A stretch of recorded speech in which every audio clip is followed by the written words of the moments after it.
get it correct. General Global Law School. You all have his CV, impressive CV before you.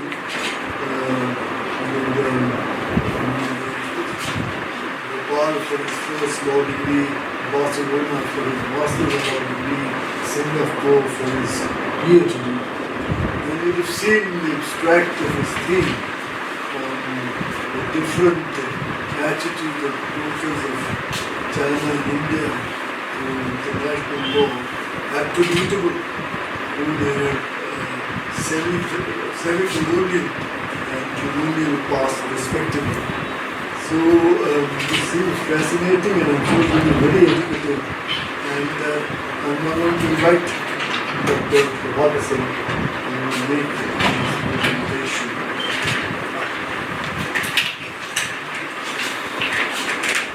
Thank you for the kind introduction. Thank you for the invitation. I'm happy to be here for the first time, and as you said, I'll be speaking on primarily Chinese approach to international. I might be somewhat wrong in assuming that everyone in this audience is interested in politics. Maybe some of you are interested in whether law has begun to shape politics. I'm not a political scientist by training. I'm a lawyer. Yes, some who do history, some who do sociology. Not present here is somebody who is working on public health. But yes, I don't know if there's any international law person here. There you are. History and politics. First education in international law. It is. So as you said, most of us here are historians interested in history or political science.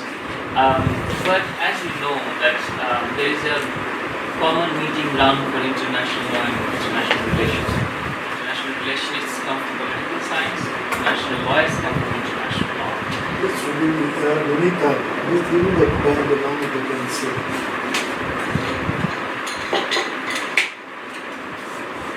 The band.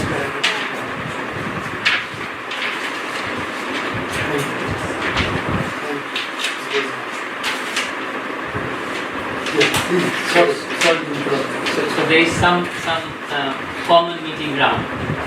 My interest in China is as an international lawyer, and as I began to study Asian history more deeply, I was able to see that perhaps international law cannot be there in isolation, and therefore you have to, to whatever extent possible, do a bit of history. But if you do Chinese history, there are linguistic problems. So there's the first question of reference. I don't speak any Chinese. So how do I do research about China and international law? Well, as I was telling you, is that in the last 20 years, China, as a rising power, has become very interested in international law. And as has been the case in the West, any rising power, wants to clothe its vocabulary with the language of law. So then law then actually becomes a method, or law becomes a language in which powers speak. And then in that sense, China is no different. And you can see how it, so that's my first assertion. My second point is that I've read a number of books about Sino-Indian War of 62, and I'm sure political scientists have a particular view of what led to the war, or historians have a particular view of what led to the war. Later I'll tell you what an international order of things led to the war. And my claim is that while some of this is military history, some of this is general history of political science, but some of it was actually rooted in international law. That's my claim, and you're welcome to a few disagreements. So, what is semi-colonialism first, and why semi-colonial? I borrowed the definition of Osterhammer, who I think Swiss-German sociologist, who said a metropolitan country in semi-colonialism exerts power and influence in a symmetrical relationship without assuming outright domination and formal sovereignty over the peripheral country, as in colonialism. So if you compare India and China, India was a full colony of Britain. China was not a full colony of any country. It was divided into spheres of influence by a number of countries. How does that translate into the law? So, had you been aware, you have known that yes, on the Indian Contract Act 1872, it's the current Indian Contract Act that you can invoke in the courts of law in India in contractual matters is an 1872 law.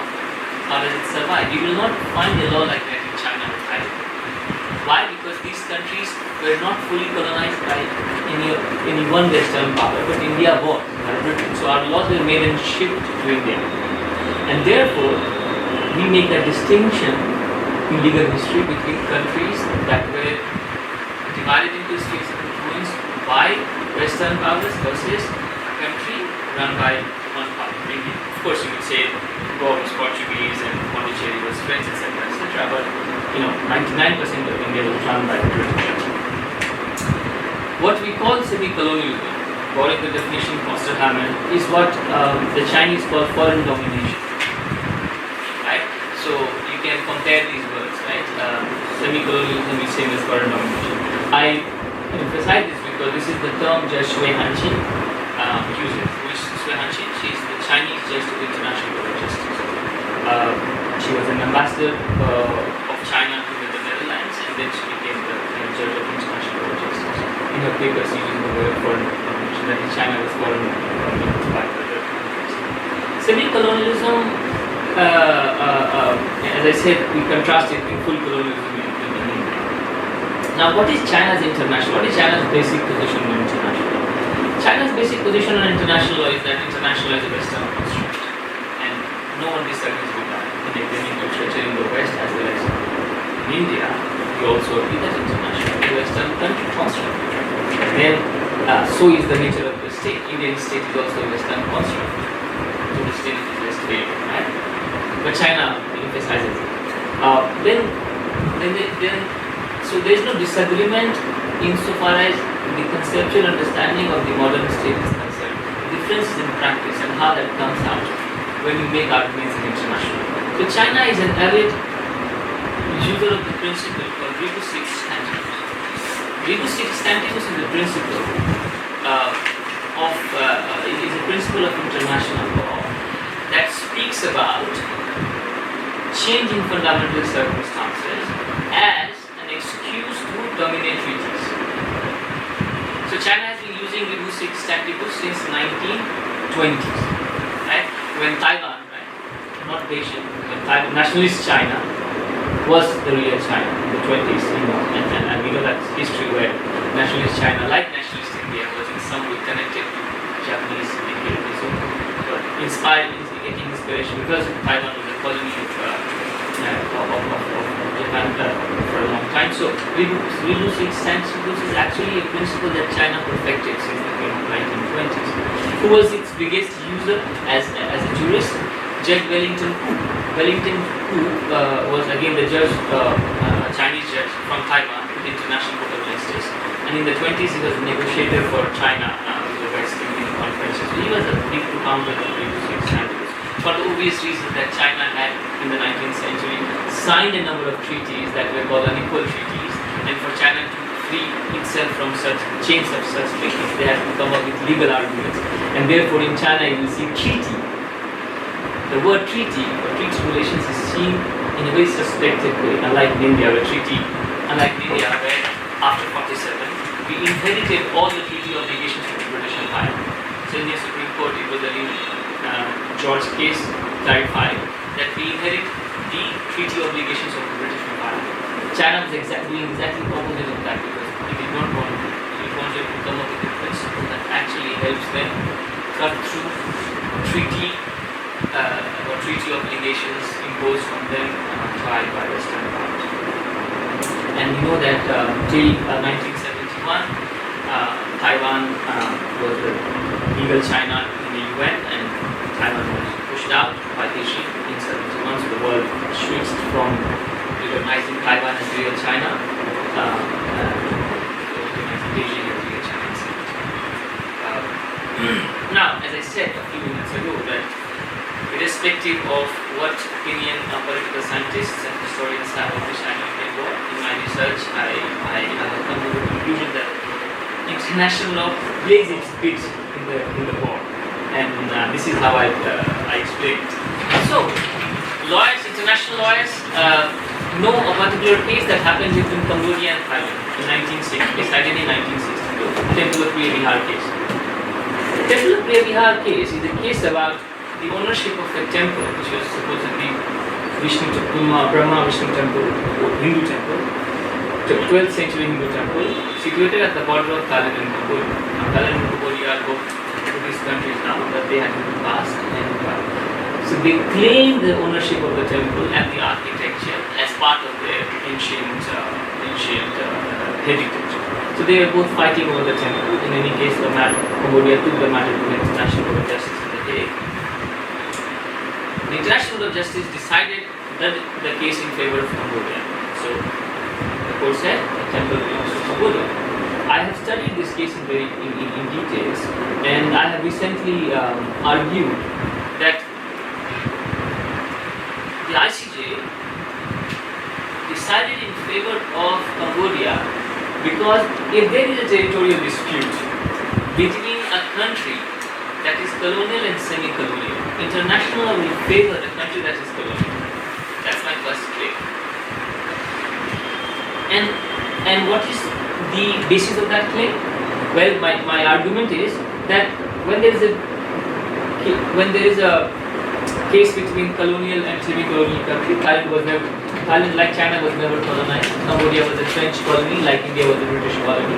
So when there was a territorial dispute, a dispute of this nature requires evidence in terms of maps and archives and official communique to prove its point. Now, if Thailand was an Asian country never colonized, and Cambodia was colonized by the French, naturally it becomes a war of archives or a war of evidence, right? And if you compare a map produced in Bangkok versus a map produced in France, in terms of its quality and accuracy and science, naturally the world and therefore the court will recognize the Western maps as more accurate. And that was precisely the ground on which Cambodia won the case against Thailand. That decision came out in June 1962.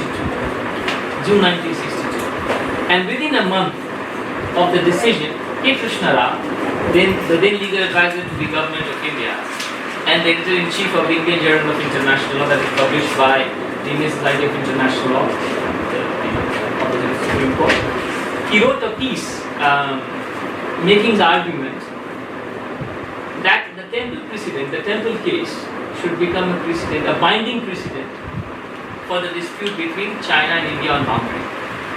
What is a precedent? Again, we are not lawyers, so precedent is an older case that generates legal principles that are binding on a subsequent case if the cases are of the similar nature.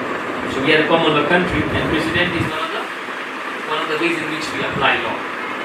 For instance, a decision by the Supreme Court becomes law of the land, and in subsequent cases, those decisions will be applied as law. So not all the laws are made in the Parliament. Most of the laws are made by the Supreme Court while interpreted. So, based on our own colonial history and our colonial training as common lawyers, K. Krishna Rao argued that the decision of the ICJ in the Thailand-Cambodia matter shall become a binding precedent for India-China dispute. When did he make the argument? The decision came in June. He made the argument in August, and we went to war in October. Okay? We went to war in October. Right? Now, I'm sure historians will actually read the archives, and or military historians can read the archives and go one and really piece together all this communicate to actually determine the build-up to the war. But as a lawyer, I can clearly see that if they were actually looking at what India is arguing, and if India was showing any signs of taking the matter to the ICJ, for them the decision was obvious. Just as Thailand lost in Thailand-Cambodia matter on boundary on the basis of Western maps, India would have won the case had India-China agreed to take the matter to the international justice. So China naturally now had to very quickly ensure that India does not legalize the matter, right? Legalize the matter. And this is also the China after its cultural revolution, where there was growing dissatisfaction and distrust for law, right? Publication of legal journals were banned, etc., etc. So China did everything that India did not. India was full colonial, following British policies, learning international law from there, fully in the British mode of doing law. China anything but in that mode, simply because of their colonial and semi-colonial experiences. I mean, in other words, we made the argument because we were here, basically British trained lawyers. So the British left the tradition, and we continue with the British tradition of doing law. So where does that leave us in 2019? I mean, India and China as two ancient. No one doubts that China is an ancient civilization. No one doubts that India is also an ancient civilization. But as a matter of international law, India, while is an ancient civilization, it's a post-colonial state. When you say it's a post-colonial state, it's a Westphalian state, a state with fixed boundaries, right? And the boundaries are determined by colonialism, right? So India then is a post-colonial state. What China, on the other hand, is doing is that it is trying to pigeonhole its civilization of 2,000, 3,000 years in Westphalian state. That's very difficult because you end up promoting imperialism in that sense. Right? When you pigeonhole empire in a state, it is difficult. Whereas India, as a matter of law, a matter of potestatis, as we say in law, it receives boundaries from the British. So for us, British activities of treaty making become sacrosanct, and that becomes the basis of our claims on territory and borders.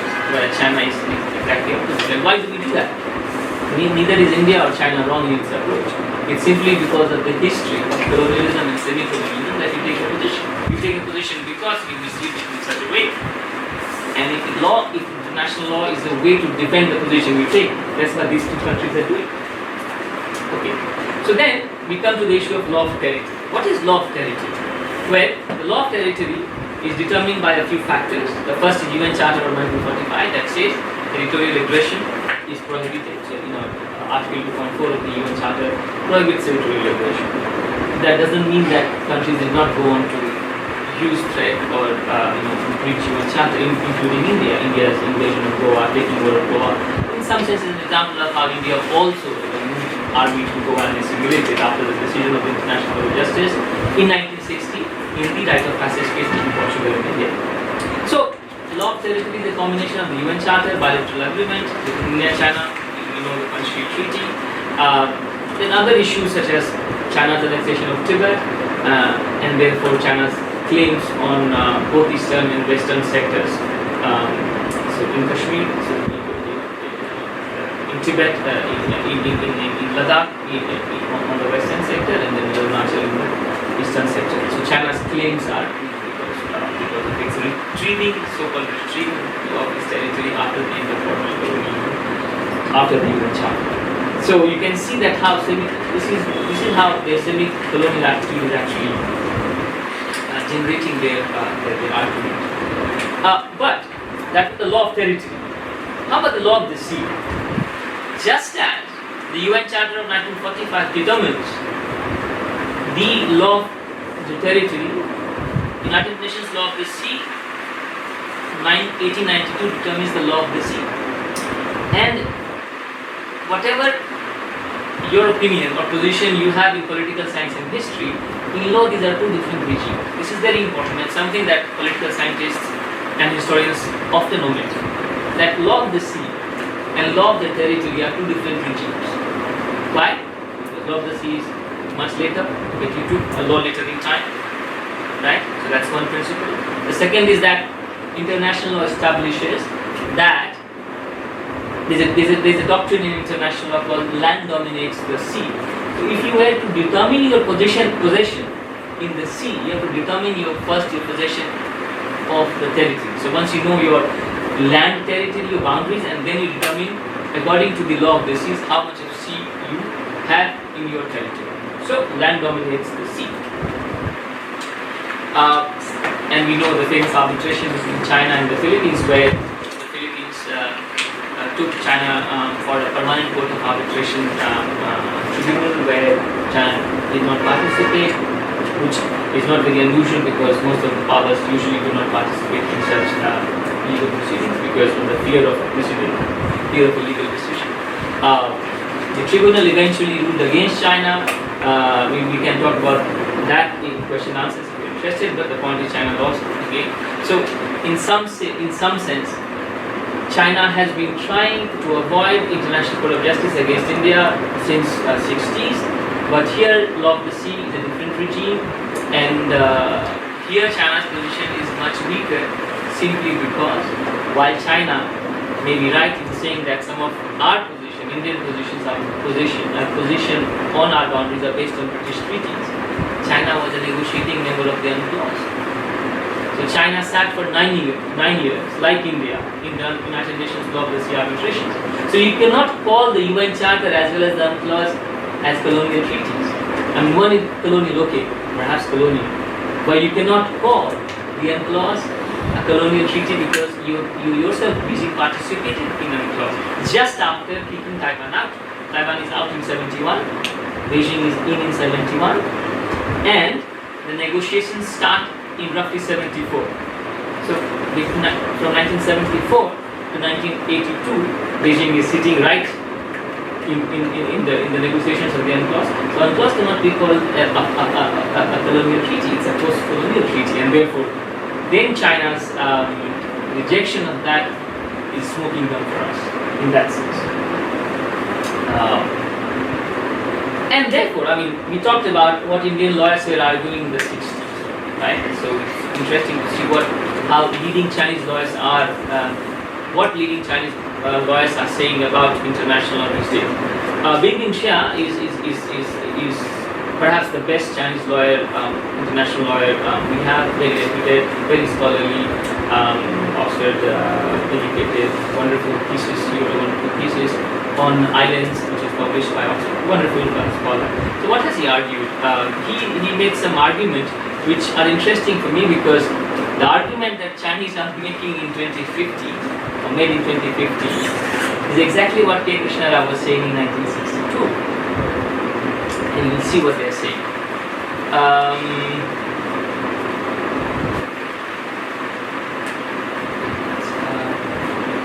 So K. Krishna Rao in 62 says the Vishnu Purana, the Kena Upanishad, the Mahabharata, and other Hindu classics bear witness to this, as in to how Himalayas are India's frontiers. Okay, so directly going to our classics, or those were religious books of religion, Mahabharata and Purana, to say that that this is the basis of our claim in the Himalayas, and that the core of Indian political thought, in the core of Indian political thought, the Himalayas form the northern boundary of Bharat. This is what K. Krishna Rao says in a British journal, in fact, the most prestigious British journal article that he published in 1962. And what is Bing Xia and Gao are saying? Bing Xia is a lawyer, professor of law. Gao is a judge of International Tribunal for Law of the Sea. So very highly qualified publicists, and see what they say in 2013. The early history of Chinese use of the South China Sea and its islands includes accounts of tributes made by the imperial court to the imperial court of various dynasties before the 3rd century. Okay, so that's one part. The second part is more interesting. The term Nanhai, Southern Sea, appeared in the classic poetry book of Shijie, a publication of the spring and autumn period 475 BC, and it has remained the standard appellation in Chinese for South China Sea of the Sea. So, well, China is non-religious, India is religious, so K. Krishna Rao goes to Mahabharata and Purana. China likewise goes to something that is as ancient. I mean, I think if you don't know when Ramayana was written or Mahabharata was written, but 475 to 221 BC is quite ancient, and that's the literature the Chinese are referring to. So you see that they are actually making similar approaches in terms of making arguments. So we were here. As I said, 74 is when the negotiation for Law of the Sea starts. India does something very interesting. Swaran Singh was then the Foreign Minister of India. He submitted a declaration to the International Court of Justice. The declaration was about accepting the compulsory jurisdiction of the international disputes by ICJ. So basically, we agreed that International Court of Justice will have a jurisdiction in certain cases. So we agreed that ICJ will be a court that we can go to for international disputes. But very interestingly, China, while it looks like India is actually agreeing to the jurisdiction of the ICJ, India was also excluding a lot from the jurisdiction of the ICJ. So India submitted the declaration. Swaran Singh submitted the declaration with 11 exceptions. And look at the exceptions. India tactically declared its exclusion from the ICJ jurisdiction in 74 before the conference starts, right? So that this should not be taken by the conference. So the timing is very interesting and smart. And in paragraph 10C, the declaration excluded from the ICJ disputes about the condition and the status of its islands, that's India's islands, Bays and Gulf, and that of the Bays and Gulf that for historical reasons belong to it. India very clearly says, oh, if these things have belonged to us for historical reasons, it is excluded from the jurisdiction of the ICJ.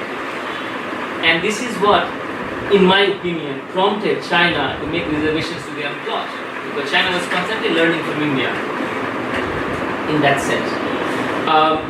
Indian position in the Bay of Bengal were after all perfect, and so if India is excluding bays from the jurisdiction of the law of the sea, well, it's simply because we were benefiting from British colonialism. We'll see in the map in a while how we benefit from it.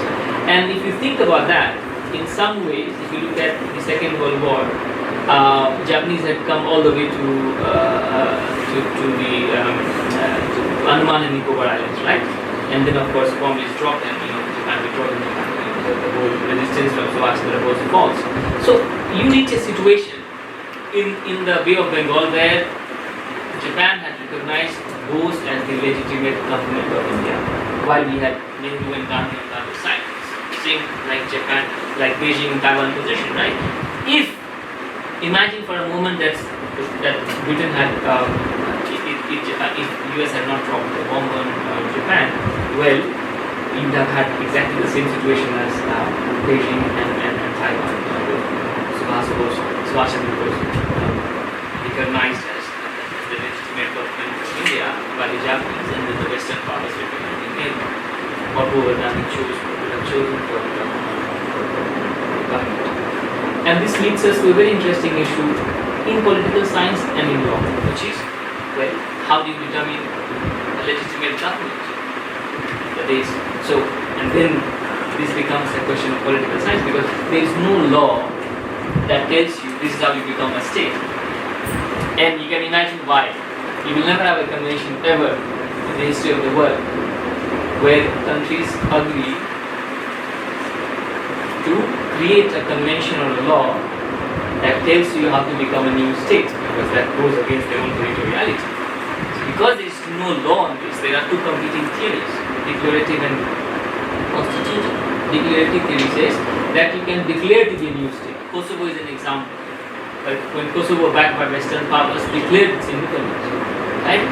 There is other theory called constitutive theory, where the existing states must recognize you to be the right state. So when Taliban was empowering in Afghanistan, it was not recognized by most of the countries in the world. It was recognized by Pakistan and Saudi Arabia. Did that make Taliban a less legitimate government? No. Technically, within law, it's still a government, you like it or not. And if you look at Chinese position paper of 2014, which China published, Chinese Foreign Ministry published just after Philippines initiated the proceedings against China, it says it reminded that China has submitted a map to the UN with NAN dashes that exclude parts of almost all of South China Sea from international law, and it makes it a Chinese lake, something like that, right? So I want you to compare, if you can see the picture here. This is Bay of Bengal. Does it look like a bay? Well, it is a bay. It's called Bay of Bengal, but this is British nomenclature. The British call it Bay of Bengal. Why? Because you have Bengal here, West Bengal, then you have Bangladesh, and then you have Myanmar here. So during the British time, all of this was British India, right? So if you have three sides covered by the same state, it of course becomes a bay. It's not a bay anymore in technical sense because there are three countries here, India, Bangladesh and Myanmar. But during the British time, after the fall of Myanmar in 1824, all of this is India, British India. Therefore it's a bay. It's very large, but it's a bay. And Indira Point is right here. Indira Point is lower than the lowest end of Sri Lanka. Sri Lanka is here, Indira Point is here, the last point in Andaman. All of that is India, right? And the jurisdiction, so if there is a case, if there is a murder here in Indira Point, where will the matter go? In appeal to Calcutta. Because the appeal from these cases will go to Calcutta here, which means that the jurisdiction of all this is basically with Calcutta. Again, because that is Bengal, and it's an extension of Bengal in terms of law. And this also tells you, if you focus on this part, if you focus on the Bay of Bengal, it also shows to you how close we are to Thailand actually. Thailand is right here, just up. So Myanmar ends and Thailand starts. So we're actually in Andaman Sea, and Andaman Sea is has borders with Myanmar as well as Thailand. So in terms of location, now let's go to the South China Sea. South China Sea. It looks like a copy of the Bay of Bengal, right? In some sense, except that Manila has never been part of China, right? So if it was close back, but Taiwan, and there is a dispute on Taiwan. And remember, Taiwan is not claiming self-determination as a matter of law. Taiwan is not. Taiwan's claim is that we are the real China, just as they claim to be real China. So it's not a case of self-determination. They are both claiming to be real China. So therefore, usually they take one position on matters of international law. In fact, if you look at Chinese defense in the South China Sea or in any of the law defense they take, they are borrowing from the nationalist China's practices from the 20s because that benefits them. Right? So they are not rejecting the practices as a matter of international law, practices of nationalist China. So I wanted you to compare the both, and you can see that if China focuses on Bay of Bengal, right, what India gets is what China does not get. And India gets the Bay of Bengal, the name and all of that because of British colonialism. China will never colonize, so it does not have the leftover colonialism from which to make colonial claims, right? And so in some sense we stick to British positions because we benefit from it territorially, right? So therefore we stick to it. So which also means something very interesting as a matter of political science. We are not a product of revolution. Nationalism is not the same as revolution. We are a product of nationalism where we are not as radical as Russia, from which China learns. But China is a product of revolution. So revolution means that you start as a clean slate. Nationalism simply means that you keep the white man out and we become self-governing bodies, as Gandhi said, Swaraj, right? So you replace them, but you don't discard their good deeds or the gains that we have from them. Whereas China starts as a clean slate because it's influenced by Marxist, communist, Leninist in particular, but influenced by this is South China Sea, where this is China's land-based land. Basically, that it is like trying to create a Bay of Bengal for themselves. You see this, right? The dashes.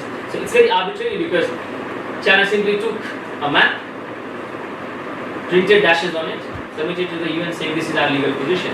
Well, what China did not think was that if you can do that map, what stops Malaysia here to take another map, draw dashes and say this is ours? Because this is very arbitrary, you cannot do that. We understand why China is upset with India's position in Bay of Bengal, but legally China cannot do that. And therefore China does not like international law. International law should not work in favor of China in that sense. We talked about K. Krishna Rao and how they are both basically arguing with their difference of 70 years or 50 years in between single arguments, which makes me think that what India does today is what China will do tomorrow in terms of learning, right? Because you end up learning from imperial powers. Their position is colonial position, and China is slowly learning international law from its neighbor India and other European powers. So that's the only way to learn how they react. Epistemologically speaking, international never leaves you, or British imperialism or colonialism of any kind never leaves you. It's there to be seen in structures, in technology, it's there. So how do you throw it out? It's not possible. Last point. So I spoke of the Kosovo case. In Kosovo, supported by Western powers, declared its independence. As I said, there is no law on how to become a state, but there are two theories. So declaration was then, the issue of Kosovo declaration was sent by the Security Council to the International Court of Justice, because ICJ is the judicial organ of the UN. So they wanted a legal opinion on this issue. And 60 countries responded to the ICJ call because countries were concerned about the declaration business. China, very interestingly, led the resistance against the Kosovo declaration, where China said, yes, we agree to colonialism and we agree that self-determination as a legal principle exists, but we have to first define what is colonialism. So in a very subtle way, China is first saying, yes, if self-determination is the medicine for the element or the ailment called colonialism, we have to first define colonialism so that we can apply the medicine of self-determination on colonialism. And not every occupation is colonialism. That's what China is saying. And China says, within international law, only blue water colonialism is the real colonialism that needs to be cured by using self-determination. What is blue water colonialism? That between the province and the center, there must be sea. So how was Goa Portuguese? Because Portugal is very far away, and Goa is closer to India. Now it's India. It was because of colonialism that they were connected. And in Portuguese law, it was called ultramar province, that is sea province. Province beyond the sea, ultramar, right? Province beyond the sea. And this is very tactical because China is trying to say to the world, look, therefore Tibet is not colonialism, it's simply occupation. India was silent in that case, right? So when last year when Mauritius filed a case against US, against Britain for getting its Chagos Island back, I published a piece in the Telegraph requesting the Indian government to participate in the proceedings and say something, because my point was that just as China has used ICJ as a good platform to further its interests or to define colonialism, we should not actually be holding back and sort of setting our position, because it can be useful later on. Happy for me the government participated. I'm not saying this because we, but I'm happy that the government participated in the proceedings after a long time. And whatever China said in the Kosovo case about the legal definition of colonialism has helped India and Kashmir. So if you ask me as a lawyer, not as a sociologist, or an anthropologist, or a psychologist, as a lawyer, India's position in Kashmir is not colonial, and therefore I disagree with a range of scholars, economists and political scientists who think that Kashmir is a case of colonialism. Not in law. Kashmir is not a case of colonialism in law. And there again, just as we have been teaching China, now we're learning from China. That happens when power shifts, because much of knowledge production comes from powerful machinations. It could be a powerful center, like Chinese studies in India could be determined by the center of the kind of work it does, the kind of journals it publishes. Likewise, powerful states determine knowledge production, and now China has begun determine the knowledge production of international law. Therefore, as a matter of law, it's a fight between semi-colonialism and uti-positivism. Semi-colonialism is the Chinese situation. Uti-positivism is the Indian position. What is uti-positivism? It means you keep what you possess. So we're saying to China, look, we are a product of colonialism, they are happy too, that therefore we keep them out. And they left us with this. So if you don't believe in this, if you don't honor the boundaries made by them, so So for a moment, let's say we believe in channel line and say, well, we forget our boundaries and we sit again together to discuss the boundary. Okay, as a hypothetically. If we do that, whose history are you going to use to determine where the boundary was? Because we will throw Ramayana at them. They will throw the book at us saying this is our history. Naturally, in such a matter, like it or not, we are dependent on modern cartography, which was done by the British and French and Western powers to map and sort of create India territorially in that sense. And so, like it or not, you actually have to, really, as a matter of structural constraint, you really have to believe in that. We might dislike colonialism as a post-colonial state, but there is a structural constraint in rejecting those treaties, because if you throw them out of the window, you cannot then argue with whatever Purana that K. Krishna Rao argued with this, or what Big Mishia and Blau are arguing with in a book of poetry, right? Reading a book of poetry, for some poets, moon is part of earth, and you can also claim the moon by looking at it, right? And beautiful idea, but doesn't work in real world. So that is China versus India, and that's how semi-colonialism determines the Chinese position in the international law. Thank you.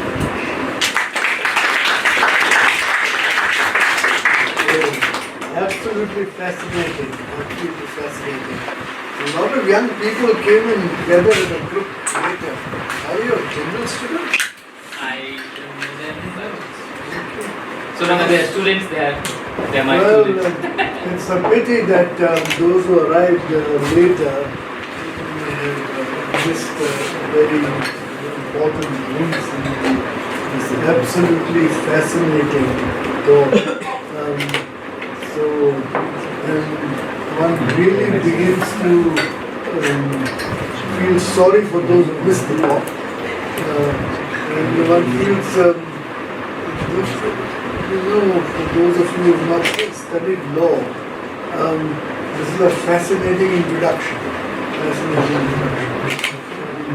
I did study some law. This is just a minor little factual correction. 62, the Cultural Revolution is possible. What had taken place was things like Great Recall. Chaos had been there, but not because of Cultural Revolution. In China, okay. But otherwise, it is the most, and the argument is fascinating.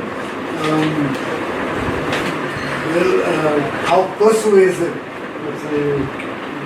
In many respects very persuasive, but to what extent you can attribute the descent into the 62 war through the international court of justice and decisions, that is something we can debate.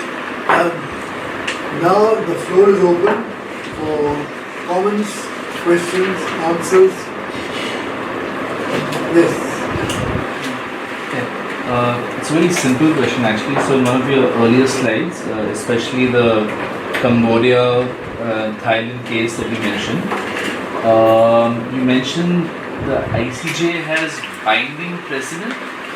Now, I just wanted to understand further like the scope of it, like how binding is this precedent actually? Like if a court rules against you and you decide not to abide by it, what jurisdiction and what power does the court have? Like you likened it to the Supreme Court over here, but the Supreme Court over here has a lot of powers in case its ruling is not. So what can the ICJ do if the ruling is not abided by? And secondly, I'm assuming there would be the fair share of cases like this where it's like a colonial versus semi-colonial state. So what do the other cases tell us in terms of do they also reflect like them signing on the colonial papers and all the documents, or how did it go? That's why I said the deception of international law, right? Whatever the making of international law is, deception is a domestic issue. So because Britain is a common law, right? Common law means that unlike in civil law like France, a decision of the court of the British court will also be law, right? So we inherited a tradition. So when K. Krishna Rao made that argument,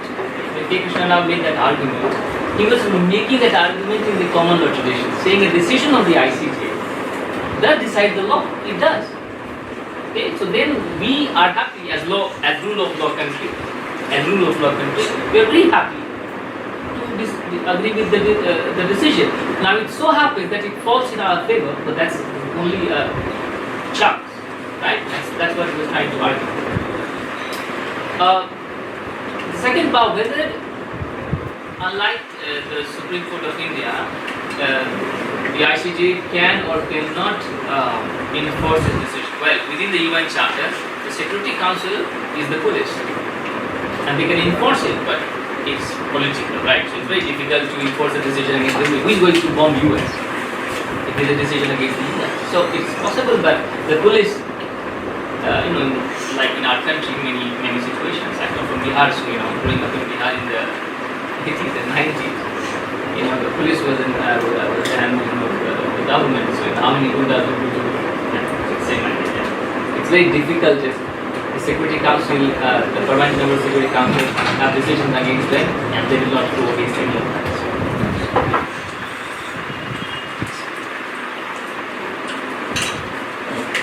I am one of those sorry people who missed the beginning, and but I'm happy that I was privileged to get most of the meat of your presentation. Absolutely fascinating. I have a couple of small observations and one odd question. I'll reel them off. Firstly, your use of the term Bay of Bengal and to define it politically. Now, if I were to consider myself a geographer, I would probably disagree with you, in the sense that it was just a name given to a large area of sea, and because the British gave it that particular name that we are using here in English, and for them, their Bengal possessions were predominant in their minds, they gave it this. They could as well have named it something else and we'd still be calling it with that other name. Now, supposing it were the other name, it does not determine its political position. I just want to make this point because it wasn't elaborated, because you straight away went to the point to say that it's called the Bay of Bengal because it's a colonial name. Yes, it is, but it's actually a geographic name, like the equator, for example. I mean, just by saying that equator is in English, therefore the equator belongs to the British, doesn't make sense. And I'm using the same argument here. Then the examples of the next point is colonialism itself. The examples that you have cited, not your fault. You're quoting the Chinese. They've named the Western maritime nations primarily. And largest occupiers of their land were the Japanese in recent history. So this, just because they lost the Second World War, and they lost because of the decision to drop the nuclear bomb on them. And they might not have lost it. Would extending that, extrapolating from there, would Japan have been a colonialist state within China, which your presentation is silent on? I'm not saying it's your fault, but I'm saying these kind of examples do exist. Then the use of the term boundaries, it is a political and the entire International Court of Justice, the UN Charter and everything, they are based on usage of a very precise political definition of national territory, which is the boundary. And as we know, boundaries are by mutual agreement, because you cannot have a one-sided boundary thing, which we have the problem with. I mean, if you talk to the Pakistanis, their boundary includes all of Kashmir, for example. So when we are saying that this is the law, it may be, but in an absolute sense, it's not really so, or not necessarily. It's a 300-year, 400, 350-year-old construct. Right? And China, to my mind, is actually playing the rest of the world. It uses Westphalianism when it suits it, and it does not use it when it does not suit it. Examples of which you have given. So I need not report it. Now, in our particular case, we are stuck with this Westphalian thing because the Chinese are playing it against us, and therefore we have deployed a huge amount of money and security forces and equipment and what have you, and spending a lot of money just defending mountains, which if there was no Westphalian state, there would be no reason to defend. I mean, you could still have China on the other side, or Tibet and China, and there'd be no reason to defend. One can expand this to Dashan. And this, this argument that is being taken forward, that this is what it is, I wish you could expand it more to take in some of these more inclusive things, because China's again turned things towards its own side by saying it's maritime colonialism is the only colonialism, excluding Japan, of course, in this case. But what about Manchuria? What about East Turkestan, which they call Xinjiang? That's not what the East Turkestanis call it. What about Inner Mongolia? And what about Tibet? So, I mean, a little more inclusive. I mean, while you've got a great argument and a great point of view to present it, I think it needed a little expansion. Perhaps it's the constraints of time, so I'm not blaming you. It opens the mind, it makes one think, but some of these aspects also need to be juxtaposed with the main argument. Thank you. Yes, sir, please. So actually, I in full agreement actually, and we didn't have Westphalia, then as we said, this humongous amount of budget that we have to give to defending mountains, which in our imagination itself is something that defends us. So before 300 years ago, Himalaya was defending us, and now we're defending it. So this is how colonialism has actually inverted our lives. So we're defending something that is defending us. In fact, because of the constraints of time, I did not speak about the Manchurian case. In fact, in Manchuria, what happens is that Chinese invade, so the Japanese invade for all kinds of economic and political reasons. The reason was the expansion. There was a war, the tensions rising between Japan and the US, and Japanese seed was banned. So this is the whole reason why Japan needed to expand and find new territories for settlement of people. So that's how they started the Manchurian issue. And in fact, at some point, they appointed Hui as the emperor of this new country called Manchuria. And then, of course, then we had the League of Nations, which was very unhappy. This I find very interesting because I've compared elsewhere the Japanese imperialism versus classic European colonialism. And with slight possibility of simplifying it, I came to the conclusion that the Western colonialism is based on bringing down sovereigns, right? Bringing down sovereigns, pulling down sovereign powers, taking sovereignty away. Okay, breaking down sovereignty. Yes. The Japanese, Manchuria is an example of how the Japanese were doing exactly the opposite of appointing someone or creating a new sovereign called Manchuria. I must interject at this point if you permit. Let me complete my Please. As a great historian Prasenjit Dwar has argued, that if you compare the amount of if you compare what the British were taking away from India with the Japanese were investing in Manchuria, it's exactly the opposite process. The amount of investment in Manchuria is exactly opposite of what the British were taking away from India, and therefore we have exactly two kinds of processes. And the fact that Manchuria did not become a state has to do with politics, because as I said, in international there is no law that tells you how to become a state, but two competing theories. The League of Nations did not want any non-Western power to have the ability to create new states, and therefore Manchurian project fails. Right? And therefore I said, as you say, in a hypothetical situation where US didn't drop bombs on Japan, you will have the same situation as Beijing and Taiwan. Subhash Chandra Bose recognized by the Japanese as legitimate ruler of India versus Gandhi British appointed Europe. India. With Bose's government running from Bay of Bengal. Right? So we'll have had the same situation, but for the government. Yeah, my small observation was that Manchuria was a separate country. It was in fact ruling China. The kings and the administration of China were all Manchurians, they were Manchus. Right? And Puyi is the last in the line of the Qing emperors. So he is actually the last emperor of the Qing dynasty. So at that point in time, Manchuria had its own language. It was one large empire, but it was Manchuria which was ruling China. And this is history, you can't sort of change it.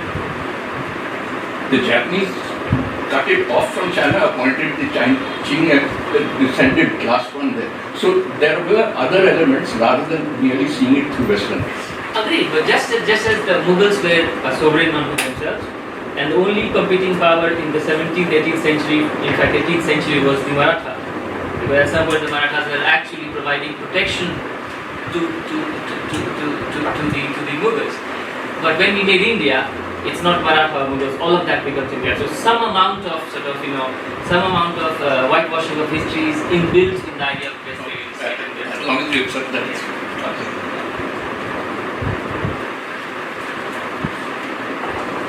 Any other candidate for a question?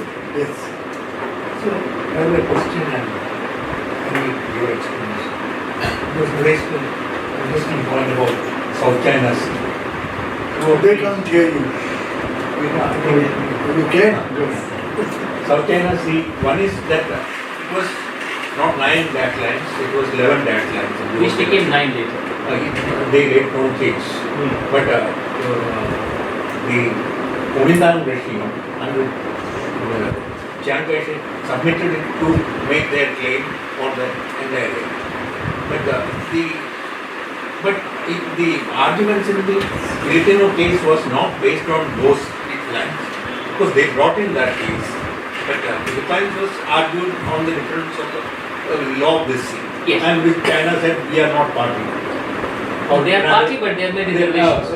They said that we didn't recognize certain clauses in that. Yeah, some reservations to some Reservations. Yeah. So that is one part of it. Then secondly, do you think that historically China, because many other, if you look at Taiwan and China takes the same position on South China Sea when the argument comes about the others. But do you think any other candidate, for example Malaysia or any other country, can argue their case and strengthen the Philippine case? So first point, I did not say that the South China Sea case, so Philippines versus China arbitration was about the 9 dash line. I merely pointed that out because, in fact, I clarified that law of the sea is a very different regime from law of the terrorism. And in fact, the way Chinese were, my argument was, Chinese were basing their argument on the 9 dash line. That's why I brought to the 9 dash line, which was 11 in Uni, and then they changed to 9 dash line to make their claims. How it works with law of two competing regimes, right? That one has to go down. So land dominates the sea is another principle. So you determine your position on the land, and then you determine your position in the sea. That's very clear because one clause comes after the human charter. It's very interesting. The framing of the question is interesting. What Philippines said was, we are not looking into sovereignty. We simply want to determine the nature of islands in South China Sea. Very smart drafting of the problem, because they wanted to say we are, and I think they are entitled within the clause to simply ask a question about the nature of islands in the sea. Why? Because the law of the sea defines a rock, a maritime feature, an island, and man-made islands are not islands.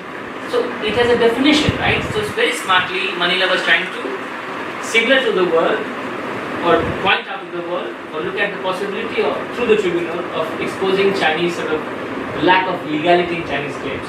China's argument is very straightforward. Says it's a question of sovereignty, therefore it is excluded within the reservations of China in down clause. So clearly they see it very differently because they are differently situated. What is the second question? I think now you explain because they are arguments. But second question I was wanted to try just ask because there are 4 or 5 claimants to the South China Sea. Yes, So yes. the rest of the countries, they stand any better after this? Oh, it's and legally, of course, they stand better, including Philippines. But it is not ICJ. Remember, it was actually not ICJ. Yeah, it was a PCA tribunal, Permanent Court of Arbitration. Now, Permanent Court of Arbitration is neither permanent nor a court. It's simply a club of arbitrators. It was named that way because after the 1907 Hague Peace Conference, they decided we have to have something permanent because we are fighting too much Europeans. They said, let's have a court where we have people there and we can, every time there's a dispute, we first settle it legally before we go to war. So they named it in a very fancy way. So therefore legally they cannot, the ICJ have nothing to do with that. Because ICJ has not decided it. Well, I have 2 or 3 small comments and 1 question. One, I mean, it's not relevant to this whole argument about what role the nuclear bomb played in the decision of war.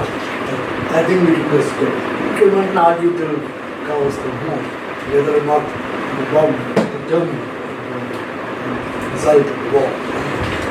Many would argue that it did not, that the bomb was unnecessary and a war crime.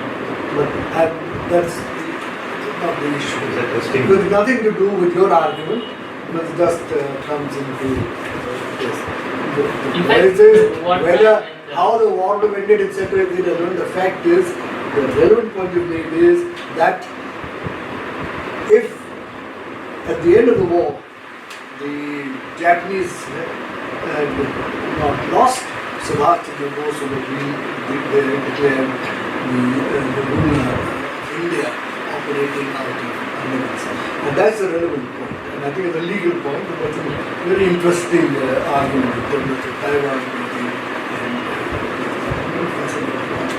and I think one interesting thing to the India-China thing is that in contrast to the Thai-Cambodian, the Chinese, though they may not have had the kind of archival material that the Indian side could produce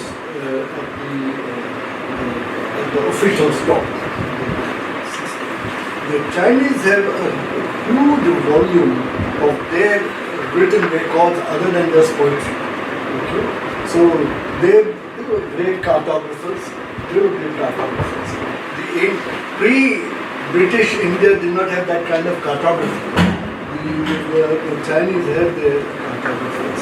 A lot of their argument was based, one, on the interpretation of the treaties signed in the 19th century and earlier on the cartography. That's just the point. So they're not really in the Thai kind of situation. Little different. Then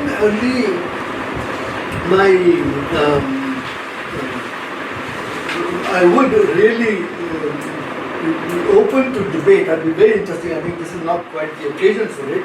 That you should really have a debate with people on the causes of the '62 war and to what extent the international law, different interpretations, played a role in it. It's worth, I mean, because for you to just put it there as a categorical assertion, for a scholar like you, but you would like to have a little, because I'm sure you've read a lot of literature as to what led up to the 1960 war. But what you have stated is a very useful addition to our analysis of what went into it. So this paper has it all the details? Some of it. I would certainly like to. I spent a lot of my career studying the '62 war. And here's the Colonel Nam who wrote the fight wars. My question is a very simple one. The rebus six tantivus. which the Chinese nationalists and governments have used to deny the legitimacy of their treaties and the change of circumstances. Is this argument being used by any other country in a substantial manner with its own treaties? It's a Chinese specialty. Yes. Particularly Wellington. Wellington Treaty. Yes, Wellington Treaty, the great Wellington Treaty. Well, all in all, it's really been a most educative afternoon. We're really most grateful to you. Can I chip in with Yes, I am. thanks for that, Basim. I'm just imagining a hypothetical situation. So, because we have the border negotiations going on for they are completed 22 rounds, and we are still far from any solution we want to dispute. Imagining your philosophy of the law, and if it is going to be like my history versus your history, how does this eventually pan out? I mean, in the sense, how would one get closer to a solution if both of them have contesting claims? If it is something which both of them have. I mean, we say Himalayas have been our natural protectors in the border. I've said it. Yeah. So how will this pan out? How will this solution emerge? And if you could still look at the crystal ball and say what would be the roadmap for any solution? Thanks for this question. I also thought about this question in terms of neither neither diplomat nor colonels or Even as scholars. so as an outsider, my sense is that this is interesting because someone ex-military person who is quite famous these days and very active on Twitter said that in the 80s China and India were talking about exchanging few things and settling it, right? And someone turned it down. We don't have to go to who we got, but some exchange, right? So we have two sectors, Kashmir side, Western side, and Contrarily Eastern side, right? Now, using my logic, when I say that if we take all the British treaties out on the basis of linguistic timetables, then we are left with no history, no recent history, of course. And then if it's a legal vacuum, then what books do we throw at each other? So that's one problem. That's one practical problem. But as you corrected me, they are accumulating their own practices, and something will come up that I'm not aware of, right? But as a matter purely of political will, and if I'm, let's say, advising the Prime Minister, or looking for a moment of advising the Prime Minister, it is possible that instead of exchanging in the eastern and western sector, you cut it, whatever, and you take both sides takes both, right? So there's a patch here, there's a patch here. Instead of saying that you take parts of Arunachal and leave Ladakh, or you don't do that. You cut both sides, and both sides get to keep a bit of Arunachal and a bit of Kashmir, and both sides will claim well we have won. So win-win can only happen when there is no logic of loss attached, because you see the logic of loss is so hard for states to digest. Countries have destroyed itself, countries have gone to war on the logic of loss. And there are hundreds of examples of how the idea of loss of territory doesn't work. So I think that, in that sense, because really, normally, the regular Indian doesn't really know the precise positions in Arunachal. Do we know this? No, we don't. I think a regular Indian, as a non-army, non-government person, doesn't really know on the ground how many villages or what. So if that is decided by the government, and in fact, I think that the current dispensation that has cleared Kashmir, and the opposition parties or intellectuals have actually derived the government for having done it, as in taking Kashmir, the same government goes and exchanges a bit. The other side will have no argument to say, well, the government can come back and say, look, we took the whole Kashmir, we clarified Kashmiri territory, and now we are settling the border with China, you're saying you're losing it. You cannot make the same side, the opposition cannot make that argument actually. They cannot make that argument. So really I think it is within the power of the current government to settle the border with China. I think it is within the power. But then what happens supposing the argument that a settled population in a particular province or particular area, I mean, they are also equally stakeholders to that kind of... They are, but then we have example of of the the boundary settled with Bangladesh. What did we do then? They were enclaves. What is an enclave? Enclave is an island on the territory. Island is in the sea, but enclave is land surrounded by land. So there were some 300 enclaves, Indian enclaves, where people lived, and they were Indians de facto, de jure. In law they were Indians, de facto they were Bangladeshi, because they are buying products, they are living in Bangladesh basically, de facto. That distinction of de facto and de jure is very important. So when we straightened the boundary, we gave them an opportunity to come back. But if I've always lived in Bangladesh, as a Bengali person, I have no business again actually leaving all of this and going to a new country. So the central government at that time said that there are no returnees, whereas Mamata Banerjee government kept saying there are returnees. It became a political issue. So it was a question of 10 people coming versus 1 lakh people coming. That's all political. But this idea of settling, because I think in India-China case that we already agreed in principle. Okay. We will not upset the settled population. then Chinese have their own interpretation of it. I'm sure they Chinese have. keep changing their No, standards. our settled population But will include the entire territorial. our interest in Taiwan goes beyond settled population. It's going to tell you it's critical to Indian security. That's the easiest route for them. So Taiwan will never be yielding, no matter what. But you're quite right, there are other areas in Arunachal Pradesh, near Gwangju, near Wanao, which really frankly, for a normal Indian as you say, or for anybody, once you've taken appropriate safeguards, it's not going to, if there is some matching concessions by the Yes, on the Chinese side. in the Ladakh region, then it is possible to sell that. Even I have also personally always felt that. Sir, I think you can clarify the 80s what he was referring. It is the package deal. Yeah, the packet deal has taken a different form. Unfortunately, the Chinese have now currently lost interest rate. Maybe it will be revived later. But for a variety of reasons, I think till mid-80s, they were showing interest. And then it started with Chulna and already that's all. There is a packet deal, that's happening. There is a packet deal. And we argued before we said, there is a packet deal and she believed in the packet deal, but Mr. Parth Society and others felt the country cannot accept such a loss. The whole Sai Chin was so critical part of Bharat Mata. So that was, but you are quite right, it's a solution is perfectly possible. And I hope someday, some government, whether this government will be able to do it is a different matter. It's, I really think we have a very interesting interpretation of political possibilities. I frankly, I really do. And in charge of this.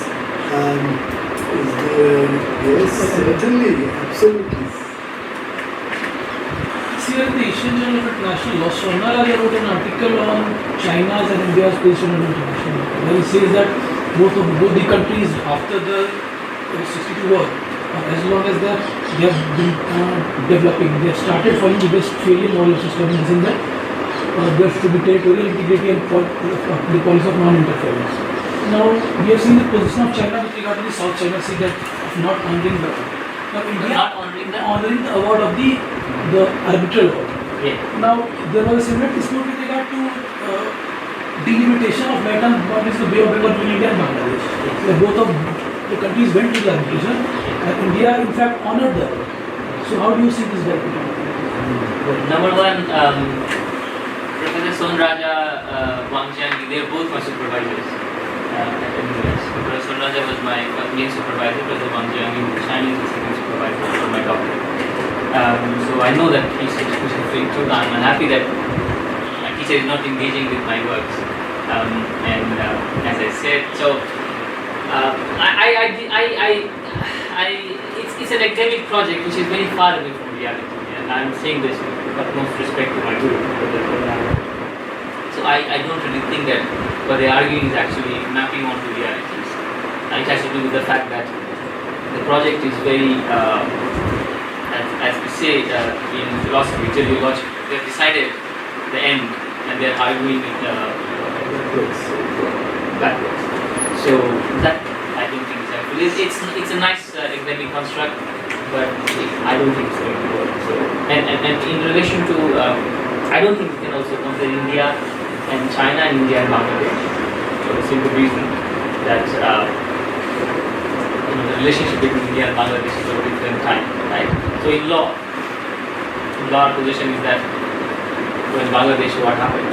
We were self-defending ourselves because the population, because the war was pouring into India, so we were defending ourselves. Unlike what our Prime Minister went and said in Dhaka University, that's not the legal position. We did not go and fight the legal position. We were defending ourselves on the border, and so our relations with Bangladesh is very different. Of course, it's souring now. I can see that. Or I know whatever reasons it's souring, and the new stat is about how much of remittance is actually coming from Dhaka to India, but so how much is going from India to Dhaka. It turns out that Dhaka is sending more to India than we are sending to India. So all of this being kind reverses all of that. So it's not a good comparison. I mean, what we do in Bangladesh is very different than what we have to do in China. Okay, I've already thanked you, but I'll repeat what I said before. Thank you very much for a very educated afternoon, and we've learned a lot. Thank you very much. I'm most grateful. And if this for us, we'll also continue. Thank you for the kind opportunity. It's very nice to speak to someone from outside your discipline because it only adds to more knowledge creation, knowledge creation with more rigor. I would say. Thank you. Thank you very much indeed. Okay.